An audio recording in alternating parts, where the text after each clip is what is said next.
So I'm going to make a claim here, very strong claim, about CEC Gyanesh Kumar. And this is not something I'm saying lightly. I'm the leader of the opposition in the Lok Sabha. This is something I'm saying after solid proof that I'm going to show you, the youth of India, the people of India today. Proof that is black and white, absolutely clear, that the Chief Election Commissioner of India is protecting the people who have destroyed Indian democracy. I'm also going to show you the method by which votes are being added and deleted, and I'm going to show you how they are done, how that is done. In election after election, someone, some force, some group of people has been systematically targeting millions of voters for deletion across India. This is something that we've heard again and again and again. Different communities, mainly communities that are voting for the opposition, Dalits, Adivasis, minorities, OBCs, are specifically targeted. We had heard this many times, and now we found 100% proof of it.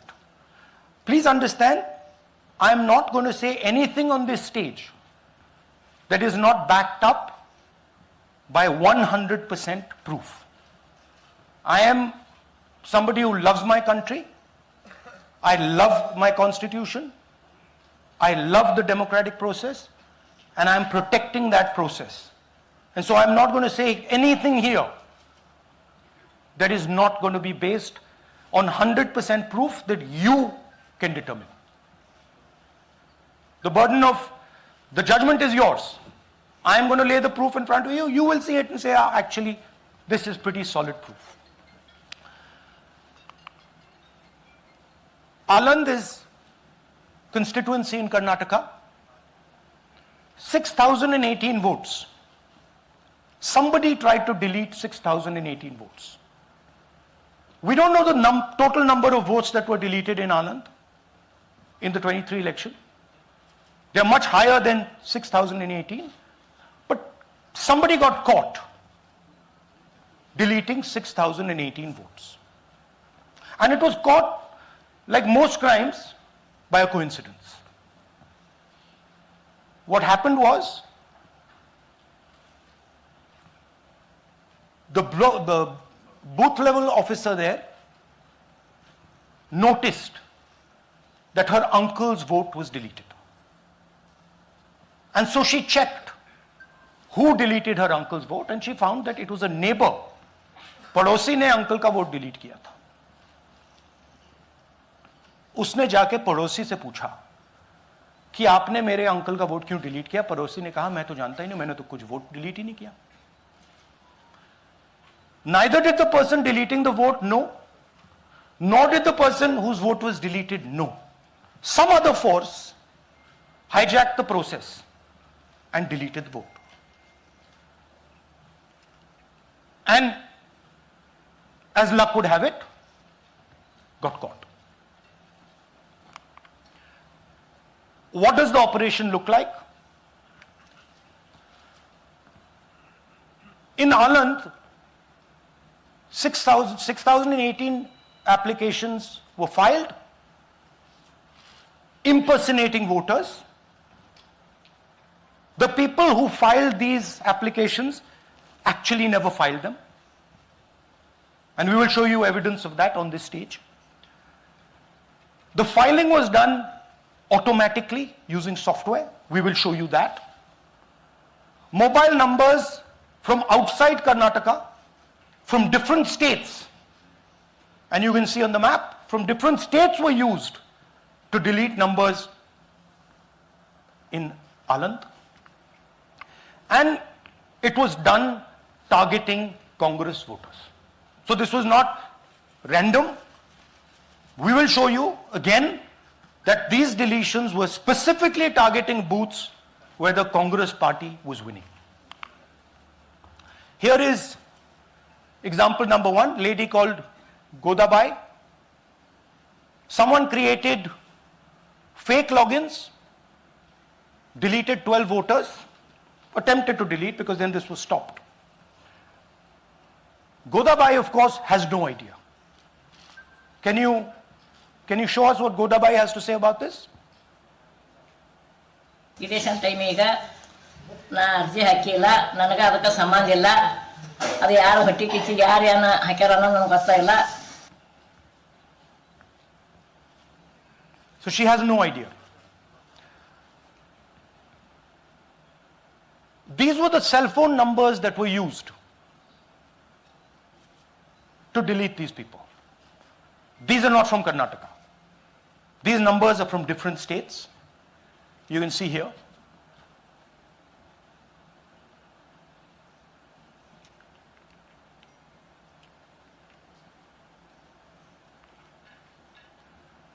So the question is, whose numbers are these? How were they operated? Where were they operated from? Who generated the OTPs to disturb the process? Now these are questions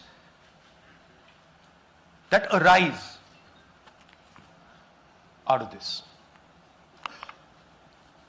Here's example 2, Suryakant. This gentleman apparently deleted 12 voters in 14 minutes. He filled 12 deletion forms in 14 minutes. I'd like you to meet him. He's here. That's one of the people. That's one. Namaskar bhi aiye. Babita Chaudhary is one of the votes that he is supposed to have deleted. Aiye bhaiya. He is supposed to have deleted. This is the gentleman. ये इनका vote delete किया जा रहा था, ये कर रहे थे. इनसे आप पूछिए, बताइए. That's our candidate. हाँ. कन्नड़ा में बोलिए. ನನ್ನ ಹೆಸರು ಸೂರ್ಯಕಾಂತ್ ಗೋವಿನ. ನಾನು ಸರ್ಸಂಬ ಗ್ರಾಮದಲ್ಲಿ ಇದ್ದೆ. ನನಗೆ ನಾಲೆಜ್ ಕೇಳದೆ ನನ್ನ ಹೆಸರು ಮೇಲೆ 9 ಜನರ ಲಿಸ್ಟನ್ನು ಡಿಲೀಟ್ ಮಾಡಿದ್ದಾರೆ. ಅದು ಯಾಕಂತ ಇವರು ನನಗೆ ಬಂದು ಕೇಳಿದರು, ನಮ್ಮ ಹೆಸರು ನೀವು ಯಾಕೆ ಡಿಲೀಟ್ ಮಾಡಿದ್ರಿ ಅಂತ. ಅದಕ್ಕೆ ನಾನು ನಮ್ಮ ಸಾಹೇಬ್ರಿಗೆ ಹೇಳಿದೆ, ನಾನು ಡಿಲೀಟ್ ಯಾರಿಗೂ ಮಾಡಿಲ್ಲ, ಅಪ್ಲಿಕೇಶನ್ ಕೊಟ್ಟಿಲ್ಲ, ಆದರೂ ಡಿಲೀಟ್ ಆಗಿದೆ, ಅದು ನೋಡ್ರಿ ಅಂತ. ಹಾಗಾಗಿ ತಹಶೀಲ್ದಾರ್ಗೆ ಹೋಗಿ ಕಂಪ್ಲೇಂಟ್ ಕೊಟ್ವಿ. ಮತ್ತು ಕಮಿಷನರ್ ಇದು ನಮ್ಮ ಜಿಲ್ಲಾ ಎಲೆಕ್ಷನ್ಗೆ ಒಂದು ಇದಕ್ಕೆ ಕಂಪ್ಲೇಂಟ್ ಕೊಟ್ವಿ. ನನ್ನ ಹೆಸರು ಮೇಲೆ 12 ಜನರದು ಡಿಲೀಟ್ ಮಾಡಿದ್ದು ನಿಜ ಇರ್ತದೆ. थोड़ा ट्रांसलेट कर लीजिए. मेरे नाम पे 12 लोगों का नाम डिलीट किया गया है. हालांकि मुझे मालूम नहीं, मैं कभी किसी को मैसेज भेजा भी नहीं, मैं बुलाया भी नहीं. ये बबीता आके पूछने से पता चला कि मैंने मेरे फ़ोन से ऐसा मैसेज दिया, लेकिन असल में मैंने किसी को भी मैसेज नहीं किया. आप कुछ कहेंगे? नहीं, ठीक है. Thank you. Thank you. Third example, Nagaraj. 2 applications filed and submitted in 36 seconds. Please try and fill these forms and see how long it takes you. Try and fill. And I ask the youth of India, try it. Try and fill the form, 2 forms in 36 seconds.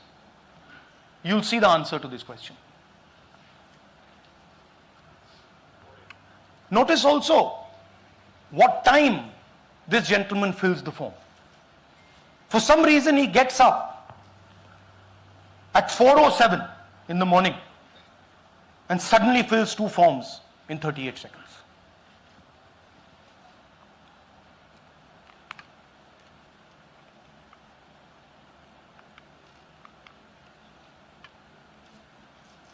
Now let's talk about how this is being done and why I'm saying and we are saying that this is being done in a centralized manner.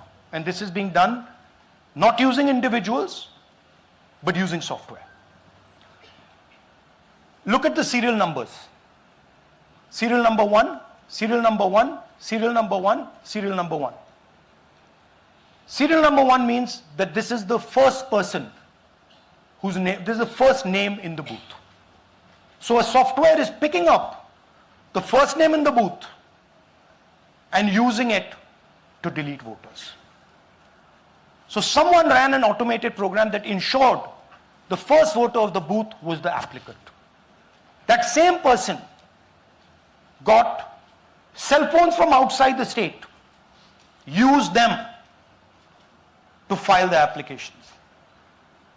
And we are pretty certain that this was done in a centralized manner and it was done at scale. This was not done in a, at a worker level. This was done at a call center level. Okay? Targeted deletions in strong Congress booths. The top 10 booths with maximum deletions are Congress strongholds. Congress won 8 other 10 booths in 2018. This was not a coincidence. This is a planned operation. Now, let's come to why I'm making such a direct accusation about this gentleman, Gyanesh Kumar. There is an ongoing investigation on this matter in Karnataka. The CID of Karnataka has sent 18 letters in 18 months. 18 letters in 18 months to the Election Commission. And they have asked the Election Commission for some very simple facts.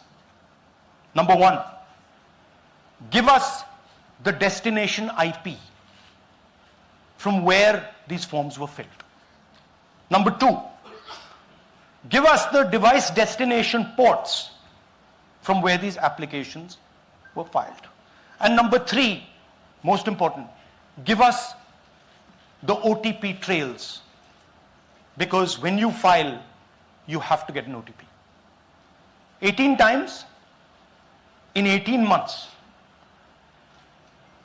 The CID of Karnataka has written to the Election Commission for this. And they are not giving it. Why are they not giving it? Because this will lead us to where the operation is being done from.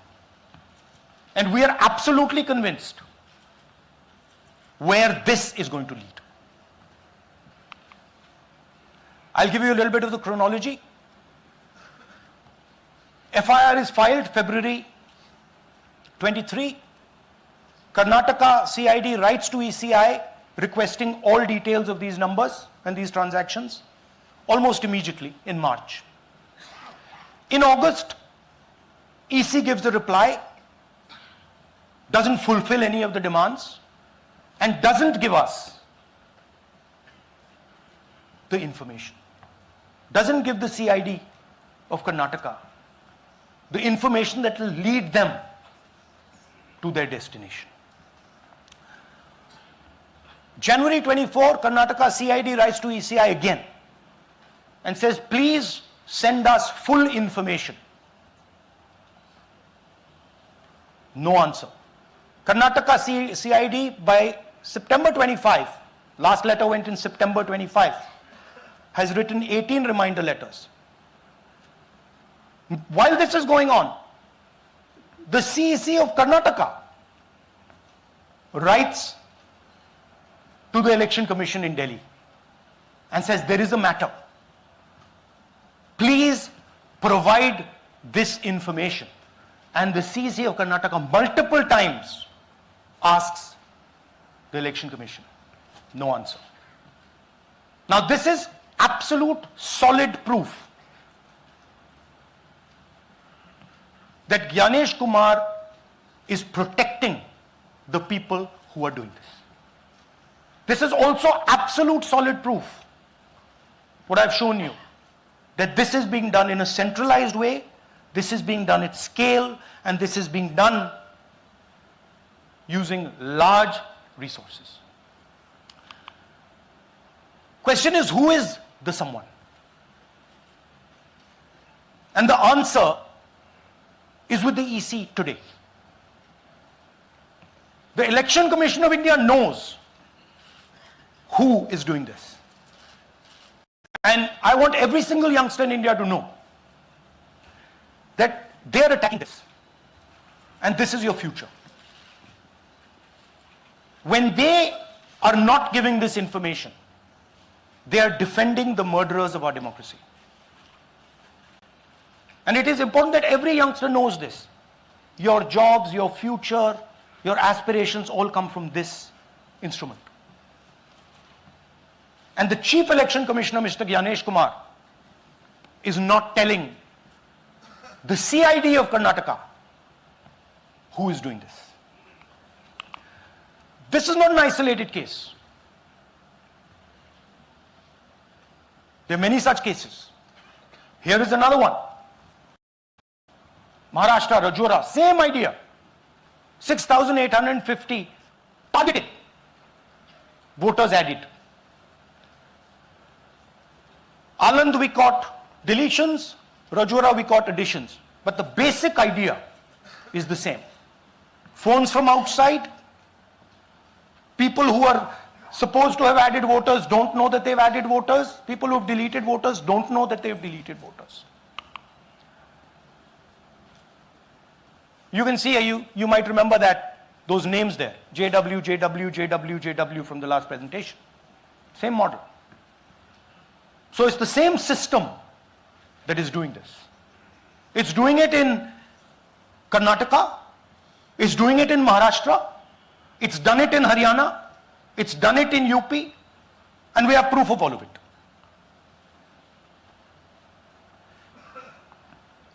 Names are being filled. Addresses, the address is Sasti, Sasti, Sasti, Sasti. Name is UQ, JJW.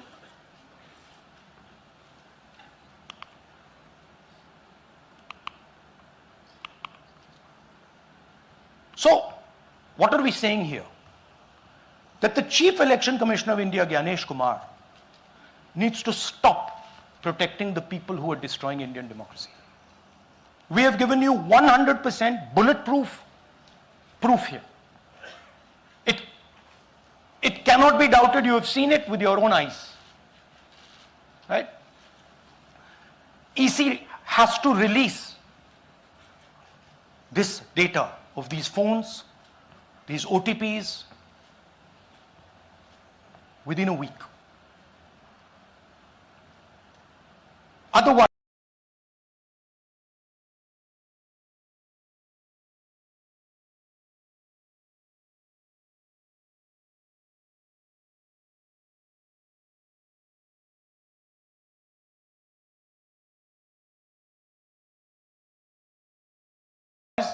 we will know for sure. देखिए,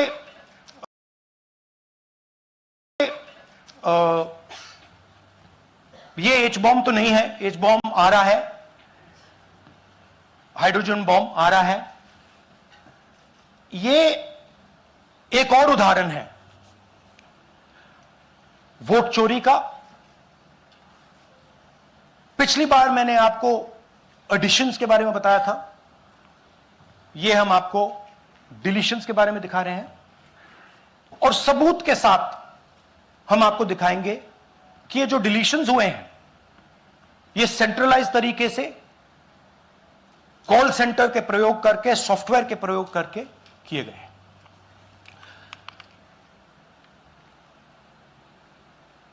हमारे पास इस presentation में जो मैंने आपको अभी दिखाया 100% सबूत है, प्रूफ है कि ज्ञानेश कुमार जी हिंदुस्तान के चीफ इलेक्शन कमिश्नर वोट चोरों की रक्षा कर रहे हैं. और यह मैं आपको अभी दिखाने जा रहा हूं. हर इलेक्शन में हमें रिपोर्ट आती थी कि वोटर्स डिलीट हो रहे हैं. कांग्रेस वोटर्स डिलीट हो रहे हैं, ऑपोजिशन के वोटर्स डिलीट हो रहे हैं, दलित वोटर्स डिलीट हो रहे हैं, आदिवासी हो रहे हैं, माइनॉरिटी वोटर्स डिलीट हो रहे हैं, ओबीसी वोटर्स डिलीट हो रहे हैं, मगर जब डिलीट होते हैं ऑपोजिशन के ही होते हैं। कर्नाटक में आलंद कंस्टिट्यूएंसी है, यहां पे चोरी पकड़ ली, कोइंसिडेंस से पकड़ी। वहां की जो बीएलओ थी उसने देखा कि उसके रिश्तेदार को डिलीट कर दिया गया था। जैसे चोरी पकड़ी जाती है, कोई छोटी सी गलती हो जाती है, हाथ आ जाती है। अलंद में 6018 वोटर्स डिलीट हुए, उसमें से इनकी रिश्तेदार थे। उन्होंने पता लगाया कि मेरे रिश्तेदार को डिलीट किसने किया। पता लगा कि पड़ोसी ने रिश्तेदार को डिलीट किया। बीएलओ ने जाके पड़ोसी से पूछा कि भाई आपने मेरे रिश्तेदार को क्यों डिलीट किया। पड़ोसी ने कहा मैंने तो नहीं किया। बीएलओ सस्पिशियस हो गई, शक पड़ा, उसने प्रोसेस चालू कर दी।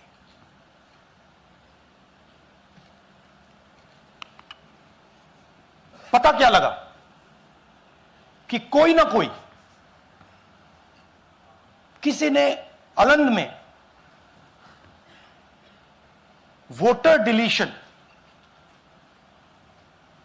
सिस्टमैटिकली ऑर्गेनाइज तरीके से, सेंट्रलाइज तरीके से किया।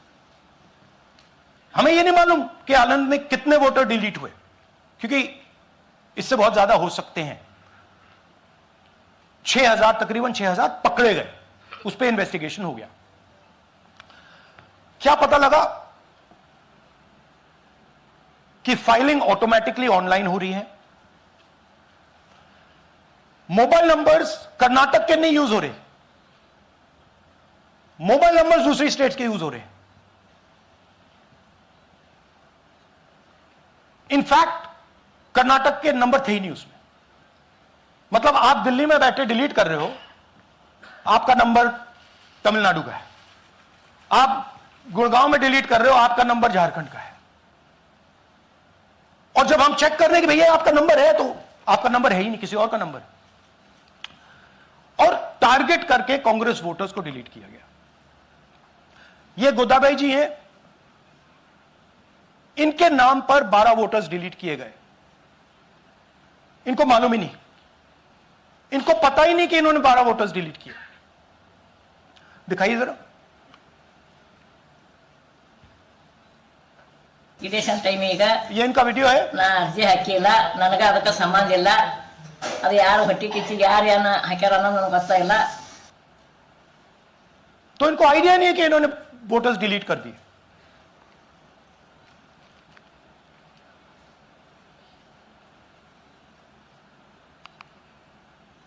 ये सारे के सारे जो नंबर्स हैं, ये कर्नाटक के नंबर्स नहीं है, ये अलग अलग स्टेट्स के नंबर्स हैं। और इन नंबर्स को आप फोन करके देखिए, रिप्लाई नहीं आता है।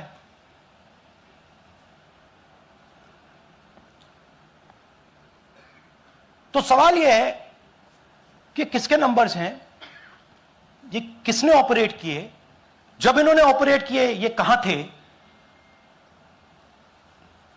आईपी एड्रेस क्या था, ओटीपी कैसे जनरेट हुआ, कहां गया, यह सवाल है।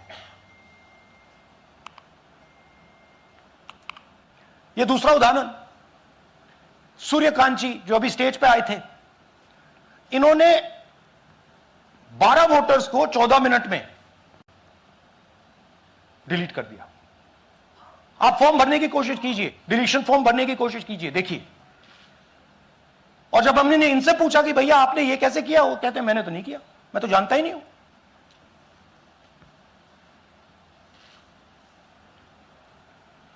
बबीता चौधरी जी का इन्होंने एक नाम डिलीट किया, यहां खड़ी हैं बबीता जी, यहां है सूर्यकांत जी, यहां है, आ जाइए जरा स्टेज पे, एक सेकंड आ जाइए।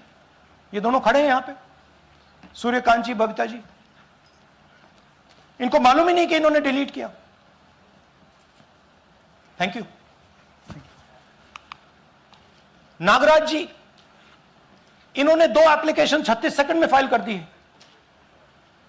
और मजे की बात देखिए, ये 4 बजे सुबह उठ के फाइल कर रहे हैं। पता नहीं क्या हुआ, 4 बजे सुबह कहा कि भैया मैं 2 वोटर को डिलीट करूंगा, और कितने 36 सेकंड में डिलीट कर दिए, फिर सो गए।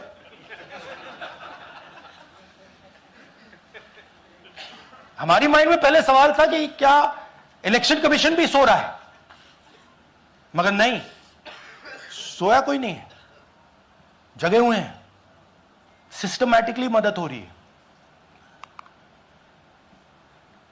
यह देखिए दूसरी बात, जो भी डिलीट कर रहा है वोटर लिस्ट में उसका सीरियल नंबर 1 है।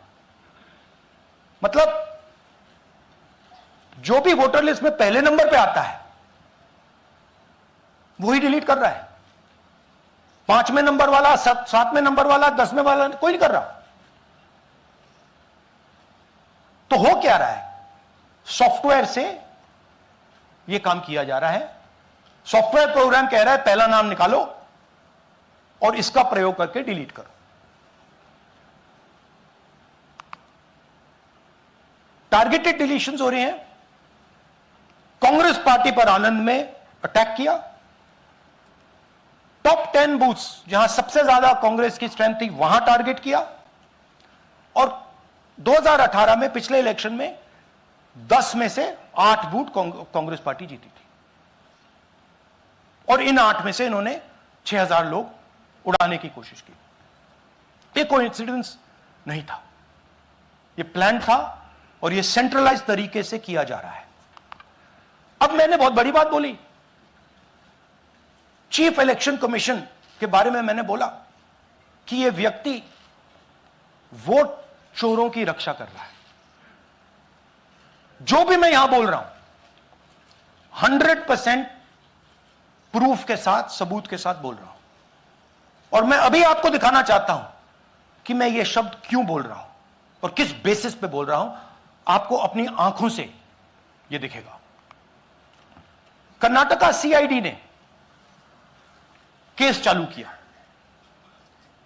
कि वोटर कौन है, ये फोन किसके हैं, ये आईपी एड्रेस क्या है, ओटीपी कहां गया, इन चीजों के बारे में इन्वेस्टिगेशन शुरू होती है। कर्नाटक सीआईडी ने हिंदुस्तान के इलेक्शन कमीशन को 18 चिट्ठियां लिखी हैं। हमें आप ये इंफॉर्मेशन दीजिए, बिल्कुल यार है, डेस्टिनेशन आईपी दीजिए, डिवाइस डेस्टिनेशन पोर्ट दीजिए, ओटीपी ट्रेल्स दीजिए, फोन नंबर्स दीजिए, फोन नंबर्स के मालिकों के नाम दीजिए। क्लियरली पूछा है, नो आंसर। 18 चिट्ठी CID Karnataka, no answer from chief election commissioner, no answer from election commission. Timeline देखिए,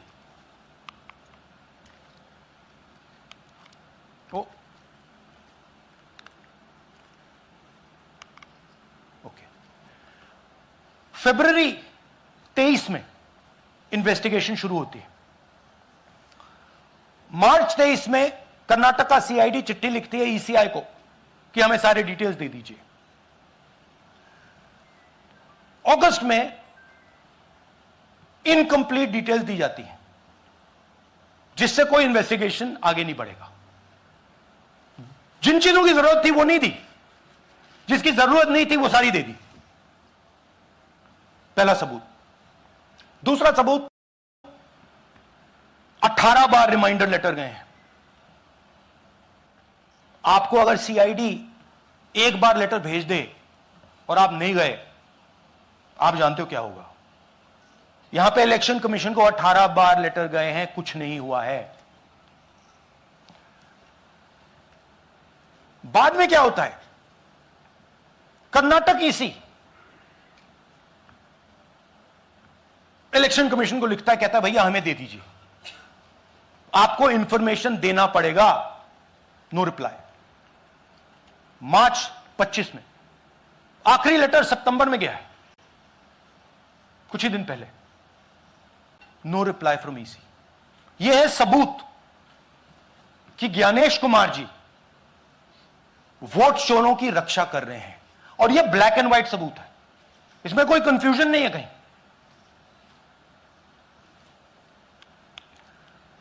तो सवाल उठता है, ये है कौन जो सेंट्रलाइज तरीके से कॉल सेंटर के प्रयोग से, सॉफ्टवेयर से अलग अलग प्रदेशों में वोट डिलीट कर रहे हैं, ऐड कर रहे हैं? इलेक्शन कमीशन जानता है, ज्ञानेश कुमार जी जानते हैं। अच्छा, ये सिर्फ आनंद में नहीं हुआ, ये अलग अलग कंस्टिट्यूएंसीज में हुआ है। आनंद में लीगल प्रोसेस चालू हो गई, पकड़ लिया।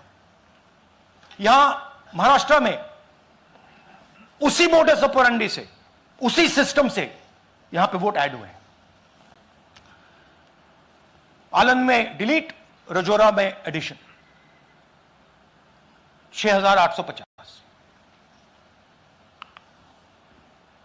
आपको याद होगा पिछले प्रेजेंटेशन में मैंने आपको नाम दिखाए थे, ये देखिए वही नाम यहां है। वही सिस्टम महाराष्ट्र में चल रहा है जो कर्नाटक में चल रहा था।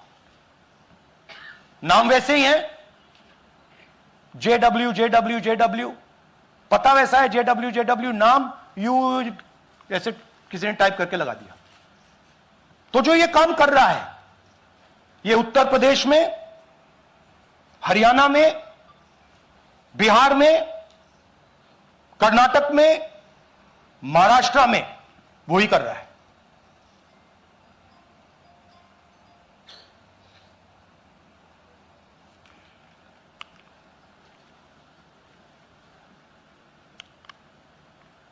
तो हमारी डिमांड है, ज्ञानेश कुमार जी, आप अपना काम कीजिए।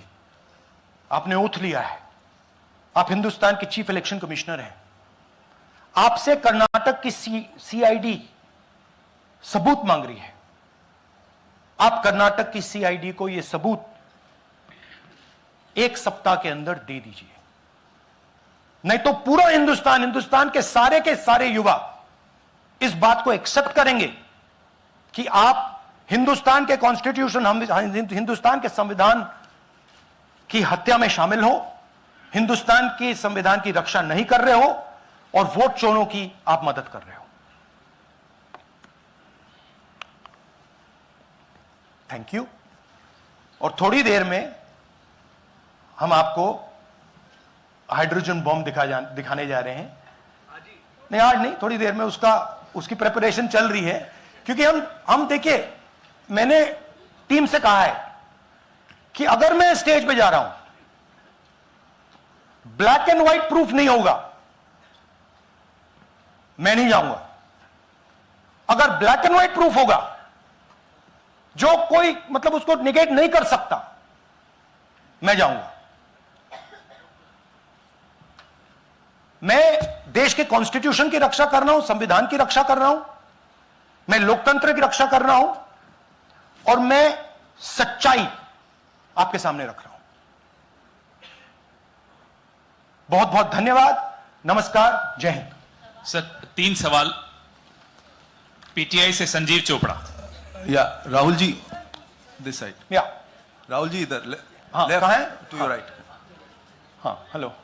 राहुल जी, आज आपने नया खुलासा किया है कि कैसे वोट चोरी हो रही है। आपने पहले भी महादेवपुरा के बारे में बताया कि कैसे एडिशंस हो रही हैं, अब आपने बताया कैसे डिलीशंस हो रही हैं। लेकिन देखने में ये आ रहा है कि इलेक्शन कमीशन इस पे कोई एक्शन नहीं ले रहा, और आगे चल के वो तैयारी कर रहे हैं पूरे देश में SIR लाने की। तो आप इस मुहिम को आगे कहां तक ले जाएंगे, और SIR के बारे में क्या करने वाले हैं? देखिए, हम आपके सामने क्रिमिनलिटी रख रहे हैं। हमारा काम आपके सामने सच्चाई रखने का है, और हम रख रहे हैं। हिंदुस्तान में दूसरे इंस्टीट्यूशंस भी हैं, सिर्फ इलेक्शन कमीशन नहीं है, लीगल सिस्टम है, उनको भी इन चीजों को देखना चाहिए। यहां पे हम चीफ इलेक्शन कमिश्नर के बारे में ब्लैक एंड व्हाइट कह रहे हैं। आपने कहा कि हमने एडिशन डिलीशन दिखाया, पहले प्रेजेंटेशन में मैंने एडिशन दिखाया था, अब हमने डिलीशन दिखाया है, मगर हमने एक और चीज जोड़ दी है, एडिशन और डिलीशन का सिस्टम, उसका स्ट्रक्चर, उसका तरीका। और हमने यह दिखाया है कि जो डिलीट कर रहा है, जो ऐड कर रहा है, महाराष्ट्र में, कर्नाटक में, यूपी में, वो एक ही आदमी है, एक ही फोर्स है। हमने आपको वो एड्रेसेस दिखाए। Same system is being used in Maharashtra, is being used in Karnataka, is being used in Uttar Pradesh, is being used in Haryana. Same people are doing it. से Siddharth, ANI। Sir, this side, sir. हाँ, Sir, on your left, sir. हाँ, On your left. This side, sir, on your left.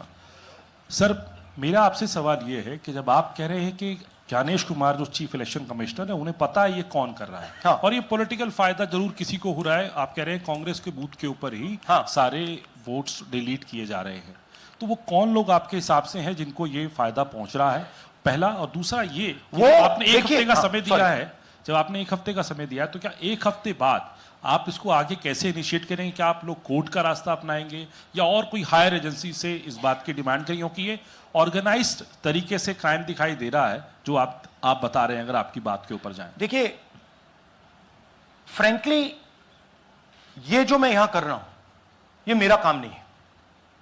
मेरा काम democratic system में participate करने का है। मेरा काम डेमोक्रेटिक सिस्टम की रक्षा करने का नहीं है। वो काम हिंदुस्तान के इंस्टीट्यूशंस का है। वो काम वो नहीं कर रहे हैं, इसलिए मैं कर रहा हूं। अब मैं आपको यह कह सकता हूं कि हमने आपको 2 बार सबूत दिखाया है,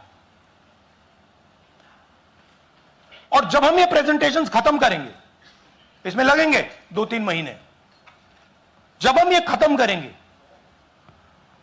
आपके माइंड में कोई डाउट नहीं होगा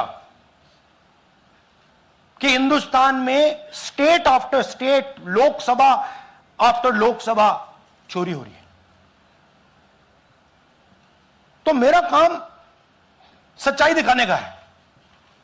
मैं हिंदुस्तान की जनता को, हिंदुस्तान के युवाओं को सच्चाई दिखा सकता हूं। यह मेरा काम है। उनकी जो इंटरेस्ट है, क्योंकि ये जो कॉन्स्टिट्यूशन है, ये हिंदुस्तान की जनता का रखवाला है, प्रोटेक्टर है, और मैं इसकी प्रोटेक्शन कर रहा हूं। इसकी प्रोटेक्शन करने का काम हिंदुस्तान के इंस्टीट्यूशंस का है, हिंदुस्तान के ऑपोजिशन लीडर का नहीं है, मगर इंस्टीट्यूशंस नहीं करने हैं। अच्छा, एक इंटरेस्टिंग बात आई है जो मैं आपको बताना चाहता हूं कि इलेक्शन कमीशन के अंदर से हमें मदद मिलनी शुरू हो गई है। मैं साफ बोल देता हूं, इलेक्शन कमीशन के अंदर से, पहले नहीं हो रहा था, अब इलेक्शन कमीशन के अंदर से इंफॉर्मेशन आ रही है। यह रुकेगा नहीं, यह रुक नहीं सकता है, क्योंकि हिंदुस्तान की जनता इस बात को एक्सेप्ट नहीं करेगी। एक बार हिंदुस्तान की जनता को, हिंदुस्तान के युवाओं को पता लग गया कि वोट चोरी हो रही है, उनकी शक्ति लग जाएगी। IANS से आलोक झा। इस तरह से नहीं, प्लीज। IANS से आलोक झा। वो भी मैं आपको दिखा दूंगा, वो भी मैं आपको प्रूफ के साथ दिखा दूंगा, है हमारे पास। राहुल जी, हाइड्रोजन बॉम्ब में ब्लैक एंड व्हाइट है। मैं फाउंडेशन लगा रहा हूं, मैं फाउंडेशन क्रिएट कर रहा हूं, है हमारे पास। मैं स्टेज पे बिना प्रूफ के नहीं चढ़ूंगा, बता रहा हूं। राहुल जी, आपने कहा, ऐसे मत पूछिए please. Last question, Rahul ji, IANS से आलोक झा। राहुल जी इधर। आपने कहा आपके पास आलोक झा इधर सर। कहां है जी? हाँ, आपने कहा सर कि आपके पास पुख्ता सबूत है, ब्लैक एंड व्हाइट सबूत है, तो क्या अगर ECI अभी जवाब नहीं देती है तो कोर्ट का रुख करेंगे, ये ऑप्शन है आपके पास, जाएंगे? देखिए, मैंने कहा कि मेरा काम as opposition leader normal situation में, मेरा काम ऑपोजिशन का रोल है। सरकार पे प्रेशर डालने का रोल है। मेरा काम हिंदुस्तान के लोकतंत्र को बचाने का नहीं है। मैं वो काम कर रहा हूं, इस स्टेज पे मैं वो काम कर रहा हूं। तो मेरी सोच है कि as a patriotic Indian, as somebody who loves India, who loves the constitution, it is my duty to put the truth in front of the people of India. अब अगर हिंदुस्तान के इंस्टीट्यूशंस कुछ करना चाहते हैं, वो करेंगे। उनमें भी बहुत लोग हैं, जैसे मैंने आपसे कहा, मैं सरप्राइज हो रहा हूं, इलेक्शन कमीशन से लोग आ रहे हैं, इंफॉर्मेशन दे रहे हैं और बढ़ रहा है वो। क्या जब तक सीईसी ज्ञानेश कुमार अपने पद पर है, जैसा कि आप कह रहे हैं कि वो फ्री एंड फेयर इलेक्शन होने नहीं देंगे, तो तब तक इलेक्शन का मतलब क्या रह जाएगा? क्या आप इनको हटाए जाने के लिए आयुक्त को इस्तीफा देने की? हाँ, तो आप इमेजिन कीजिए, और ये शॉकिंग बात ये है बस कि ये अभी शुरू नहीं हुआ, ये 10-15 साल से चल रहा है। ये सिस्टम है, ये स्ट्रक्चर है। हिंदुस्तान की जो डेमोक्रेसी है वो हाईजैक हो गई है। I am shocked frankly. Democracy, brothers and sisters, democracy can only be saved by the people of India. Nobody else can save democracy. Rahul Gandhi can come here and say something and say this is the truth. But the people of India, who I believe in, who I love, can do it. The day the people of India realize that आपका जो लोकतंत्र है, आपका जो संविधान है, वो आपसे चोरी हो गया है, उस दिन काम हो जाएगा। Thank you. अब आप लोग अपने स्थान पर खड़े हो जाइए राष्ट्रगान के लिए। ये है इनकी डिटेल लिस्ट, देख लीजिए। राष्ट्रगान के लिए अपने स्थान पर खड़े हो जाइए।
Manish,